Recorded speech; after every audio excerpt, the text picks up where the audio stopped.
Hey, my name is Willie Lawson, and I am the progenitor, the and that's a horrible word to use, the head of the Saxophone factory. And I want to talk to you a little bit about practice. We've gone through about halfway through the book, and what we haven't talked about is practice. One of the things that helped me move forward is when I learned how to practice.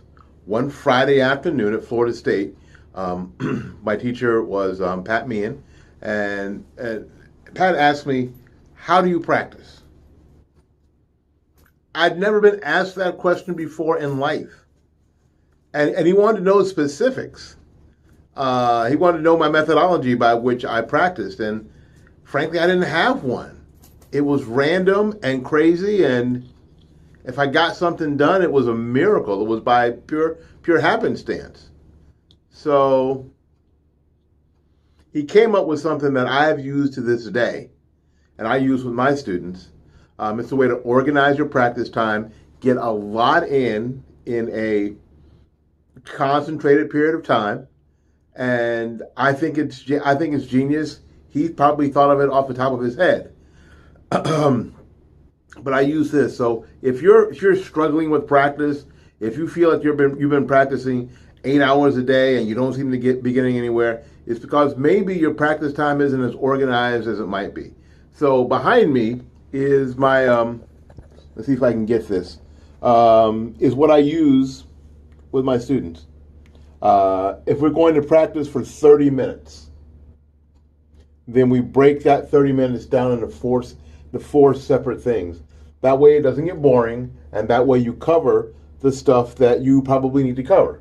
First of all, first 5 minutes, warm up on scales. Warm up on scales. Imagine if you practiced every day for 30 minutes and you practiced 35 minutes just on scales. How cool would that be? How many could you get done? How many could you learn? All of them. Now, here we have 10 minutes of lesson stuff or private stuff that you need for your own development. Etudes, exercises, that kind of stuff.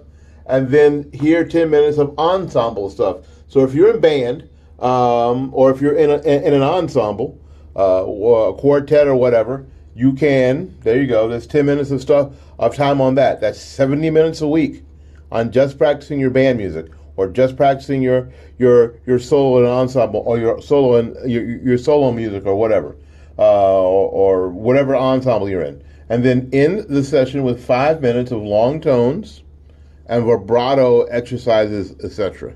Now you can double back and work on scales in a long tone form, but you want to do it in a long tone form so you warm down, so you relax your embouchure a little bit. And if you want to increase this time, if you want to go 45 minutes, multiply everything by 1.5. If you want to go an hour, multiply everything by 2. There you go. An organized practice schedule. Try to implement some sort of practice schedule in your own life. Now, this is really important. I think this is really important when we start dealing with some of you, especially if you're students who are in advanced classes and have lots of homework and that kind of stuff. Because what you normally do is do what you've been doing since third grade, right? You come home from school, you drop your stuff in the kitchen, and then you start on your homework. You intend to practice, but you don't. Now, this isn't for the adults. This is just for kids, for the most part. You intend to practice, but you don't.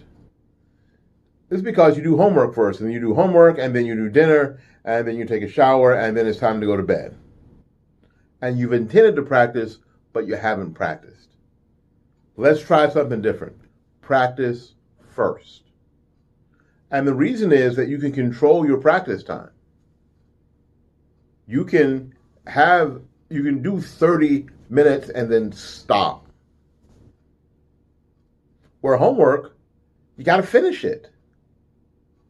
The analogy I use with my students is one is like baseball and the other is like football. Football, you pretty much know how long the game is going to last. Within 10 minutes, you pretty much know how long the game is going to last, right? Baseball, you really don't. You may play 9 innings, you may play 19 innings. And you may play 9 innings, but we don't know how long those innings are going to last. It could be a long time, right? So, um, my thought is practice first, get it out of the way, get a timer on it, get your half hour done, and then start your homework. I know that it'll seem crazy to everybody in the house, especially mom and dad, but I really believe it's the way to go. All right, those are my thoughts on practice. If you've got anything that you do special, write it in the comments. I love to hear from you. I love to bat it around and see what works for people, because not everything works for everybody. Anyway, until we see you again, go out there and learn something, love somebody, and for goodness sakes, y'all take care of yourself. We'll see you when we see you. Peace.